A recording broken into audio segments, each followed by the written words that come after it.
I'm Henry Farini. I'm the director of the Gloucester Writers Center, and I'm happy to be here tonight with one of our next virtual events.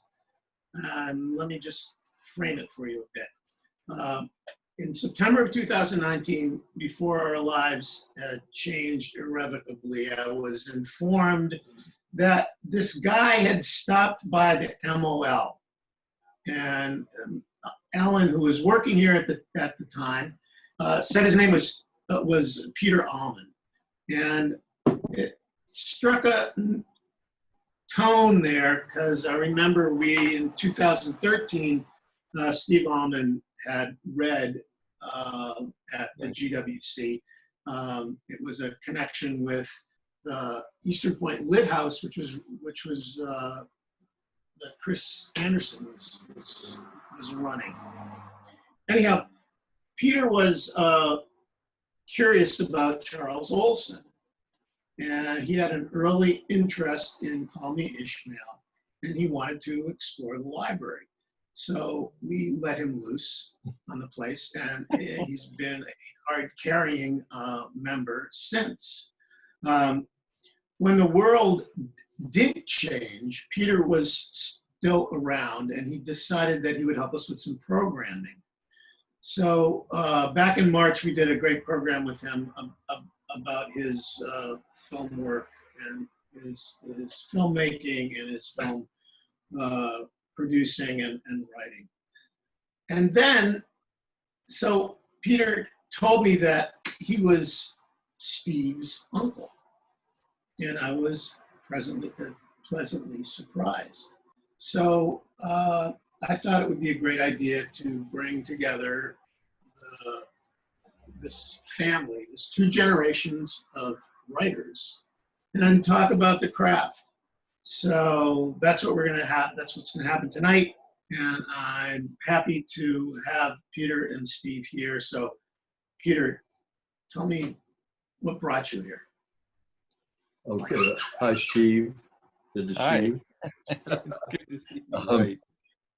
I've got a short spiel in response to Henry's question about how I got to this library. Friends from Cambridge had said, come on up to Gloucester, and I finally did it in the late summer.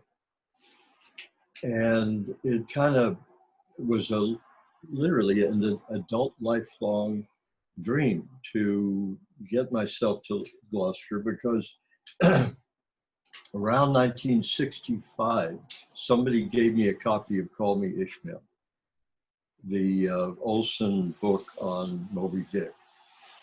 And I have carried that book with me ever since. I've made, reference to it. And by the way, Henry has made a powerful film about Olson, which is such an evocation of this huge sensibility or character, Olson. It's like a November Atlantic wave hitting the granite. The film is such a display of his life. Anyway, so I have been following Olson all this time and really focusing on Ishmael, but I picked up the Maximus letters and selected writing and Creeley, but I was a dabbler in Olson. But when I finally got to this library, the library provides you with Olson's entire collection, so you can kind of follow his thinking and his own self-education on all sorts of subjects, from obscure Massachusetts history to Greek mythology and so forth. So I had sort of come to my little Olson Mecca here in September 2019, and I kept figuring out reasons to stick around, or I'd go away and find a reason to come back. And the Olson Library people, the Maud Olson and the Gloucester Writers Center, has just been extremely encouraging of my interest and helpful. Now, I want to tell you a quick anecdote about Melville, Olson, Call Me Ishmael, as a way of getting into the questions I want to drop on your consciousness. Okay. But I take a sec to get to that. And I want to refer to the beginning of Ishmael. The way Ishmael starts is, he says, I take space to be the central fact known to a man in America. He calls it space because it comes large and without mercy. He says, Americans still fancy themselves such Democrats, small d, but their triumphs are of the machine. It is the only master of space the average person knows. Ox wheel to piston, muscle to jet, it gives trajectory. To Melville, it was not the will to be free, but the will to overwhelm nature that lies at the bottom of us individuals and the people. Ahab is no Democrat, Moby Dick antagonist, is only king of natural force, resource. So I'm 23 years old, beginning my career out in the community of New Haven, doing community organizing for I'm not really a radical, but I'm reading this stuff and I'm hearing the people in the communities talking about community control, Black power, the corruption of the city leadership. We have Vietnam just ramping big time. Yeah. And this, his deep, what would you call it? Cynicism is certainly realism that he sees through Melville, through Ahab, this battle that Melville has Ahab waged. And I know you've addressed Moby Dick, and I've heard you talk about it in some YouTube pieces. So he says it that this sense of Melville allows him to draw up from Shakespeare. It made Noah and Moses contemporary to him. History was ritual and repetition when Melville's imagination was at its own proper beat. And he relates it to magic and non-European ideas. I mean, he's really grappling, trying to figure out what is the corruption in the American nature that drove Melville in this one amazing, well, he did it more than once, but surely this is the classic. And I'll just finish on my Melville riff and turn it over to you. He says Whitman appears because of his notation of the features of American life and his identification with the people to be more the poet. But Melville had the will. He was homeless in his own land, his society, his self. Whitman we've called our greatest voice because he gave us hope. Melville is the truer man. He lived intensely his people's wrong, their guilt. The white whale is more accurate than leaves of grass because it is America. All of her space, the malice, the root. So that's how he ends his first chapter on why he's there. So it's sort of, I'm thinking about what you've been getting into. Your last two books, I think I have, your 10th and 11th, the Stoner, George Stoner, the battle for the inner self. Right. And then Trump and what you titled Bad Stories. And really the question, how did we get here? Right. How did our institutions serve us or not? Right. And so when I thought back about how I got here, what drew me to this Call Me Ishmael analysis through Moby Dick, I thought it sort of tied into some of your exploration of these deep questions of self and evocation of the outer condition we find ourselves in. Yeah. Trump condition. Yeah, I mean, my analysis of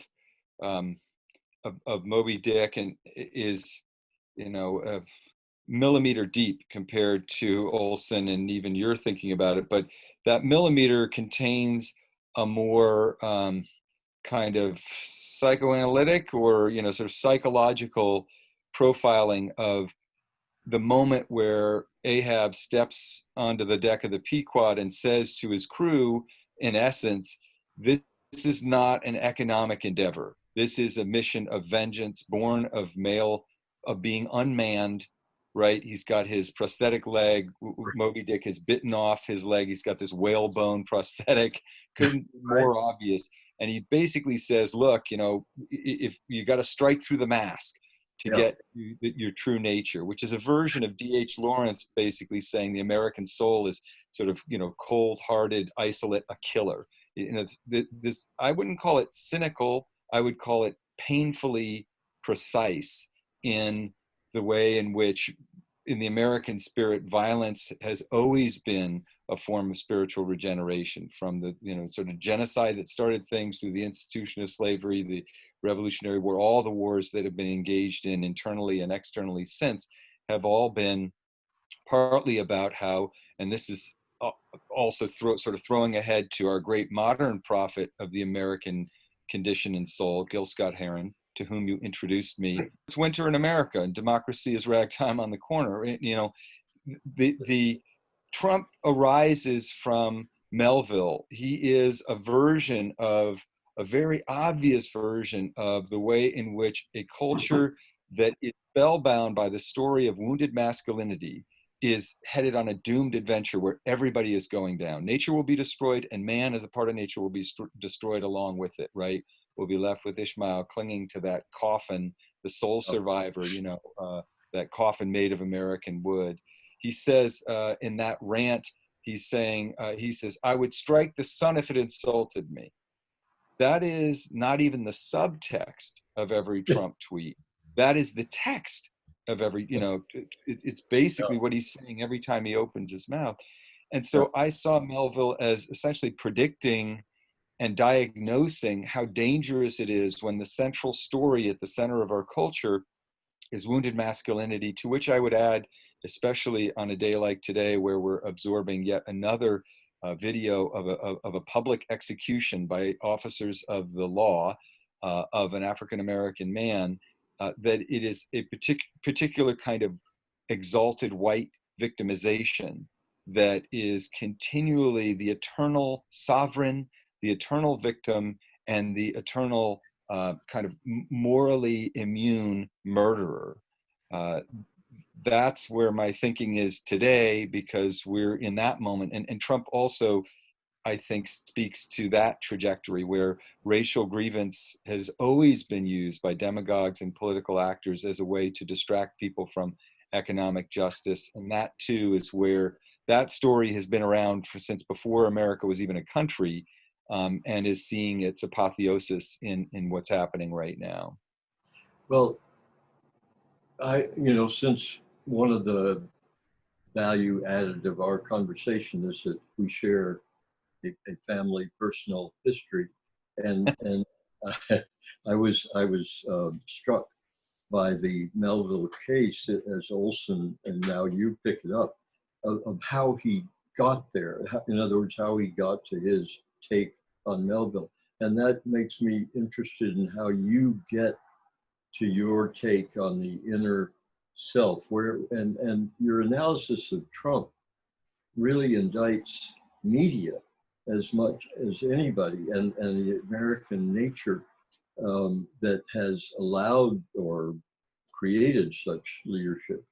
And I want to throw in the fact, as you have referred publicly, and that my brother and your mom are psychoanalysts. Not only psychoanalysts, they have a kind of narrative orientation, because as literary psychiatric scholars, they did a book on the narrative character in fiction.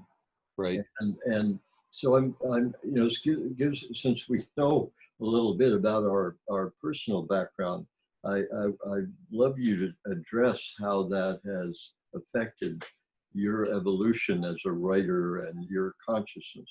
Yeah. So, I mean, I think in our family, there was a collision of, for me anyway, people who were deeply interested in the inner life, but also, and people who had a lot of creative and artistic impulses and a lot of social consciousness.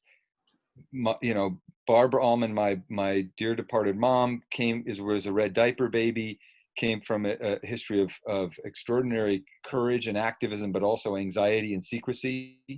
On you know, your and Rick's side, my dad, Rick, your brother, was, you know, one of the preeminent political scientists of his time and all time, and an incredible ambition and focus on intellectual and academic achievement. So I did not feel graduating from high school or college that I had the option of trying to be a writer, artist. In fact, I look to you, you know, childhood hero, as sort of, you know, you were a big, an important uncle caretaker in a kind of rough family with a lot of, you know, a lot of fighting boys and a lot of energy and, you know, pretty busy, distracted parents. But I was watching what you were doing both in filmmaking and also as a journalist, and maybe even as a community activist. That was probably getting in there through the Gil Scott-Heron portal. But I didn't think, oh, I'll be a writer or write books. I thought I'll be a journalist like Pete. That's one thing that was my intuitive way of saying I can work with the language, I can tell stories, but also have a business card and, you know, get health insurance. And it was only when I realized that the kinds of stories that you could tell in my journalism practice were limited, and I became more interested, became more serious reader, as you always have been. Then you start to, the writers are jealous readers. You know, you read things and you say, gee, maybe I should be investigating the why questions, the inner life questions, because a culture that is, and part of what we're seeing now is that if a culture is alienated from their inner life, if the individuals in a culture are alienated from their inner life, then they become susceptible to being turned against one another. If they do not know who they are within themselves, and this actually is the great and enduring legacy of Baldwin, right? I mean, he was saying this over and over and over again through the rubric of race.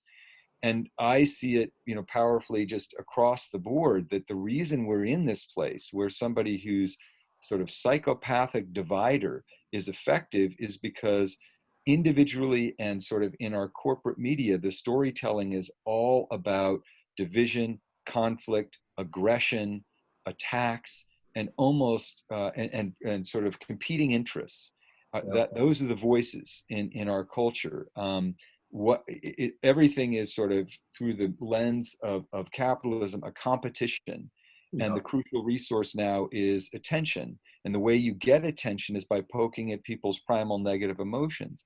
And the stories that do that, and the leaders and demagogues who do that, are incredibly effective and also inevitably incredibly destructive. There are counterexamples. There are good stories. Our religious mythos is full of beautiful stories. And, you know, like the Sermon on the Mount, which are intended to enlarge our moral imagination, to make it, to awaken our empathy and our sympathy and our sense of responsibility for the suffering of others, even if they're not in our tribe, even if they don't look like us or speak the same language. We are not apart from them. That's what Christ is preaching. And in the best instances, it's not considered hokey or sentimental to talk about those stories as an inspiration to help people get in touch with their pain and their vulnerability. But within the world of media and sort of political prognostication, there's this kind of reflexive cynicism. Talking about any of this stuff is like, no, I just want to hear about the poll numbers and the fundraising and the attack ads. And that is an environment where the person who's able to throw, the way that Bannon put it is, you know, you flood the zone with shit. And the media does not have a shit detector, or they do not have a way of, they cannot get themselves away from it. Over and over again, the attacks, the false advertising, the ad hominem wins in the court of public opinion, or at least the court of public attention. And so that's part of what you saw play out. 10% of the coverage of the 2016 election was about policy. You know, it's like, how does the bashful soul compete in an arena of shameless liars? We still haven't figured that out. And I can barely look at media without wanting to tear my hair out, because the stories are bad stories over and over and over again. They're not telling people in a basic way what's at stake. practically, morally, sort of spiritually in who our leadership is. And so we get entertainers. I mean, it started with Reagan, B-movie, Ronald Reagan, right? Because John Wayne was no longer available. We chose Ronald Reagan. Right. Yeah, I caught a clip when you tell the anecdote of David Almond, your older brother, coming to the family dinner table with a bad dream. Oh yeah, yeah, I- yeah. This is a little bit on the lighter side, but it's also revealing of your dad and his devotion to his calling. Yeah. So, I mean, one of the things that's curious about having been raised by, two psychiatrists and then they became psychoanalysts later in their life is this immediate assumption by everybody else that you're crazy. And I think it actually has to do with people's, like, you must be disturbed or somehow they must have messed you up. I think the feeling is of that anxiety that people express, or that view, it's almost like a phobic reaction, like, oh, those people who try to get inside your inner life and see all the dark, screwed up stuff in there. To have those people as parents must have really done a number on you. And I think it speaks to how much people feel that their inner lives are out of control and crazy. That's why social media is such a great con, because then you're able to display your life, you're able to burnish and airbrush it and put a public display up, which is fraudulent. You know that under the pillow of your privacy is tucked a much darker set of stories, anxieties, pettiness, jealousy, right? You're not happy for those people. You're furious that they got there first, or whatever it is. But for actually growing up, we did not have a lot of experience of understanding what our parents did. They just went off to work. They murmured. They had a little address book that had initials in each of the appointment time. But we didn't really get. I certainly didn't get what they did. That they were thinking about the stories that the unconscious tells, not the ones that we consciously craft, but the way that our unconscious stories operate. And so at this meal you're mentioning, Dave says, I had the weirdest dream last night. We were probably in high school. I was working at Swenson's. We all worked at this ice cream parlor, you'll remember, in Palo Alto, where we grew up. And he was working at Swenson's ice cream. So in this dream, I was working I had to get to work and I was late. And so I, raced off to Swenson's, and there was a fancy party going on there. And I was carrying around little trays with little ramekin dishes. But instead of those dishes being full of ice cream, for some reason, they were full of Russian dressing. And, and I realized that I'd been in such a hurry to get there that I hadn't got my clothes on. I was in my underwear and I was terribly humiliated. And we all kind of go, wow, that was a weird dream. Shouldn't smoke so much pot before you go to sleep or whatever. Rick Almond says, that's interesting, because Freud has this theory that basically your dreams have puns in them. And we all said, what are you talking about? What pun? And he said, well, you see, Dave, you were worried about getting to work. And so there was this rush in dressing. That's what left you in your underwear. So when you get to work, you see you're carrying around trays full of Russian dressing. And we were like, this is like kind of extreme ninja psychoanalytic performance here right before us. So we understood, in other words, that there was this deep well of understanding and knowledge about how the brain functions, both consciously and unconsciously, but we didn't really know what they were up to. And I guess you could say, in a sense, my work as a writer, some of it anyway, is concerned with, in a literary way, turning that kind of lens on the way we construct the world inside of us and around us. It's not psychoanalysis, it's different than that. But I am interested in the ways, for instance, as a teacher, in the way that if you are sort of can disinhibit your students and get them to tell the truth simply and directly about their own experience, automatically the writing becomes incredibly scintillating, because you're not trying to throw beautiful words at the page to equal truth. It's just the opposite. If people can be unselfconscious in telling the truth, the residue of that effort is beauty, at least in my experience. So that's what I'm, that's what I'm trying to do, probably in my own work, less successfully, but certainly as a teacher trying to get students to do. Well, in this sort of battle for the inner life, as you subtitle your Stoner beautiful book, I wonder how you transpose that idea to that citizen whom you hope can learn to look into themselves and be more accepting of themselves in the same way you would counsel a writing student to tell the truth. Can you just talk a little about how that works? I mean, isn't that what we would hope, that the individual as citizen? Well, Henry's a community organizer and activist, as well as the Writing Center and filmmaking, but we're all trying to struggle to help communicate this and go to the same inner place, right, to get at truth, in whether it's political solution, cultural, or human relation solution. Yeah, I mean, I thought about it a lot, probably also because when I was a kid, you and Rick and Barbara, the adults who I respected who were around, were all engaged in citizen activism, right? I mean, I remember Rick Almond going off to Moffett, them sitting us down at age 4 or 5. We just moved out to California, and saying, Dad might be going to jail, for a couple of days. He's going to be fine, but he might be away. And us just going, what, and can you imagine in this atmosphere putting that much of yourself at stake to just say, I'm going to protest the immoral war we've had? I think there's been we're in a sort of moral neurasthenic haze where citizen activism, we've become sort of in the thrall of screens, now enforced by this pandemic to some extent, but previous to that, and people aren't, I think there are beautiful correctives to this, where people are standing up and becoming more active.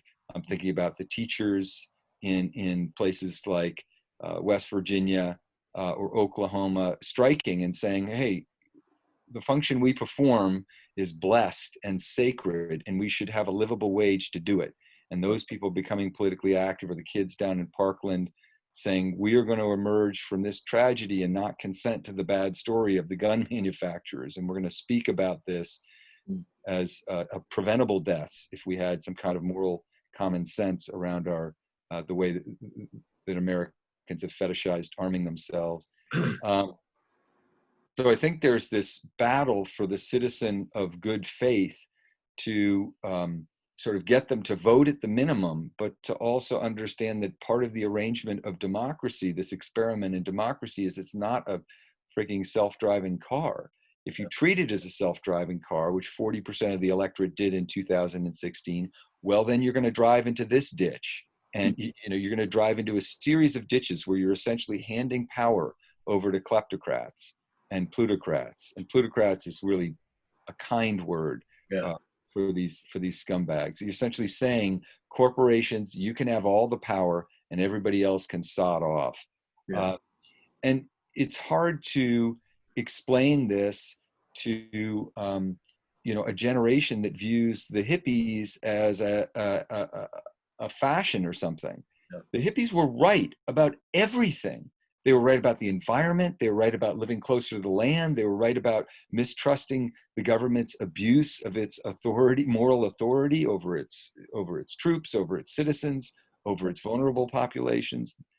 And it's been, I think what you've seen is a kind of steady effort for a essential minority of citizens who are not in good faith, of kind of corporate interests, to foment cynicism and turn people off to politics, to break government and then run against government. That's been the right's long play. And it's heartbreaking because I talk to students of mine who are college students or people in their 20s who are the most beautiful souls in their writing.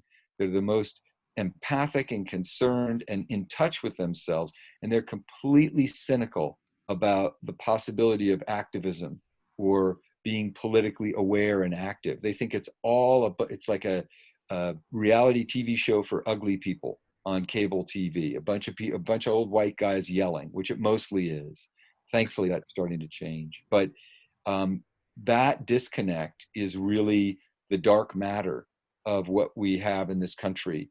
40% of people, civic apathy, just not even bothering to exercise their franchise, even if people in their direct bloodline died for that franchise. And I don't know the answer to that. I do know that we have to be capable, that the leaders that we choose and figures in the media have to be capable of connecting certain dots and making people aware of the stakes of bad, incompetent, corrupt leadership. What Teddy Roosevelt calls in his famous New Nationalism speech in 1910, the partnership between corrupt business and corrupt government. You have to break that alliance. This is what the left should be saying as loud as they can. And I think kind of on better days, it is what it tries to say.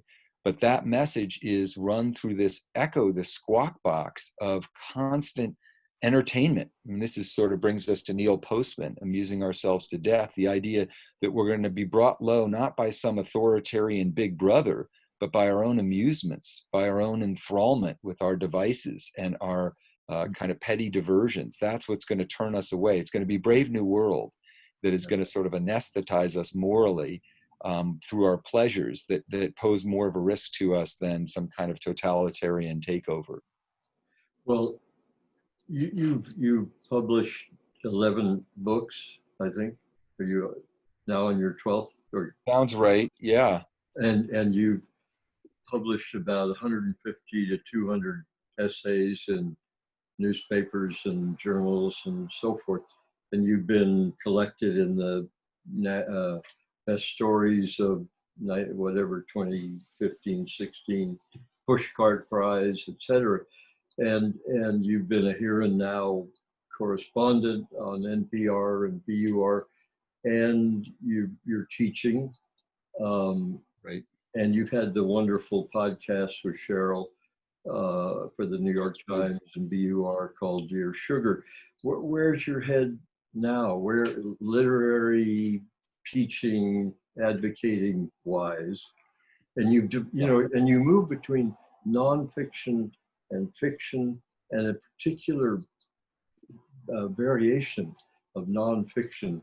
I know you kind of kid around about Candy Freak and football. I mean, you don't kid, but this interesting combination of drawing on your own personal history and relating it to a corporate or larger public issue. I wouldn't call it a formula, but it's an approach you take in several of your nonfiction work. They're invaluable contributions. They've gotten you on bestseller lists. But where's your head now? What's your priority? Well, it's so interesting. I mean, again, I grew up watching you move between all these different worlds of journalism and activism and filmmaking and producing and so forth. Anybody who's going to make a creative life, Henry knows this too, you got to be a hustler. You got to, like Gil Scott Heron, you got to work in a lot of different genres to kind of put it together. When the recession comes, I don't worry about the freelancers. We're cockroaches. We're already stealing from the buffet. We've planned for this. So a lot of what I do is, my mind is in a lot of places. When I'm keeping myself as honest as possible, I'm trying to work on a big, lousy novel, which I'm always doing. Right. That is a social novel in the tradition of Hugo, maybe, or De Passos or Steinbeck, but nowhere near that quality. But it is concerned with the fate of the individual up against big, complicated, corrupt systems. But, like this morning, my mind and heart were on this terrible video of this, sweet human being choked out before our eyes. And I couldn't get it off my mind or heart. And so to me, I needed to write, it's almost to get the poison out. Yeah. And to say, look, this is the intended and natural consequence of a legacy of white supremacy, as is separating Latinx, refugee families, impoverished families fleeing violence at the border and caging the children and traumatizing them for life, as is a ban on, people coming in, Muslims from Muslim countries, quote unquote, all of these, as is the willingness to have a plague ravage communities of color and meatpacking plants where most of the employees are poor and people of color. And this is all of a piece. It is the cult of ecstatic white victimization that is the cover story for white supremacy. That's where my mind and heart were this morning. So I needed to write a piece just to get that said, just so that it's on the record. It's like bearing witness. Let me just say it clearly as I can. What I hope to do is finish this novel, by late June, maybe, or whatever, or midsummer. And then I know that the way my brain functions, I will be taken over by this election. And what I tried to do in 2018, I tried to learn from 2016, say, look, anguish is understandable, action is required. So what can I do with my limited gifts and limited appeal? And so what I did in 2018 was I did a series of workshops that were just writing workshops where the fee that you paid was a contribution to a candidate or cause that you supported. And we got together in these workshops. People would say who they contributed to or what cause or what candidate, why they did. They would talk a little bit about what their action plan was. That took about 10, 15 minutes. And then we just do a writing workshop. But people, Peter, as you know from community organizing, I'm sure Henry does as well, a lot of this is about faith. In the end, I see Bad Stories as a book about faith. Do we have the faith? Can we shoulder the burden of hope? Can we believe that we can do better than this? And, because moral progress is the result of people putting their, asses on the line, but also believing. It's not like Rosa Parks gets up and there's the Civil Rights Act. There's like hundreds of thousands of citizens who are morally awakened and stirred to action. So that's where my head is going to be at, doing as many of those as possible. In 2016, I was able to travel around and do them in Minneapolis and California and Massachusetts, Chicago, all over the place. Now, I'll probably just try to do as many of them as I can virtually to raise, as much money as I can for the candidates or causes that I really think are important. Right. Lauren, is her name, Underwood, is this representative. I think she's from Illinois. She used to be a nurse, and she was one of the candidates who I really saw as a tremendously powerful candidate, in it for all the right reasons. And I remembered watching her question Betsy DeVos, this feckless idiot who's been trying to desiccate and destroy our public schools for 2 decades. Yep. And Underwood questioned her about whether she has read any studies of the long-term educational and intellectual effects of trauma on children. And of course, Betsy DeVos hasn't come within a yacht of any work that's actually concerned about the fate of children. And she just sat there blankly. But that's why you support a candidate, to have somebody ask a person of power and hold them to account, so that it's on the record that this is the Secretary of Education who just doesn't know a thing about what happens to traumatized and how it ruins, or not ruins, but so damages their economic, their educational prospects. So that I know that as the summer wears on and we move toward the election, that I'm going to be preoccupied by that. So I'm sort of racing to finish this work of imagination before I get obsessed with the election. That's a great point to bring this to a wonderful, stimulating thank you. There's so much more to be said, which is the best state to be in.